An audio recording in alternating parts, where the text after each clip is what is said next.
Neliels video visiem tiem, kas mīl braukt pa dubļiem un mērcēties, jo īpaši adventūristiem un tam līdzīgi. Kāpēc ir īpaši būtiski šādos smagos apstākļos eksploatējot savu amortizāciju regulāri kopt viņu? Šeit piemērs no mocīšu adventure, kurš ir kaut kad bijis padzīvojis gan pa ūdeņiem. Priekšējā dakšā bija bijis kaut kāds daudzums ūdens sajaucies ar eļļu. Un var redzēt kārtridžu kātu vairākās vietās aprūsējuši. Lai gan to varbūt tās nav iespējams šajā video kvalitīvi redzēt.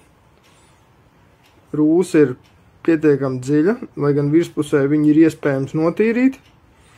Kaverniņas viņa atstāja un ir izgrauzusies jau. Vietā, kur buksīts čārso, tur buksīti pastāvīgi dils pāragri. Un, attiecīgi, turpinās bojāt pārējo kātu. Visur citur. Tālūk. Jebkurā gadījumā nepatīkams un dārāks nekā iecerēts apkops servis konkrētiem klientam. Rūpējamies par saviem amīšiem, kopjam intervālos, dievu dēļ vismaz nomainam eļļas regulāri. Kaut vai pašu spēkiem. Veiksmīgu braukšanu!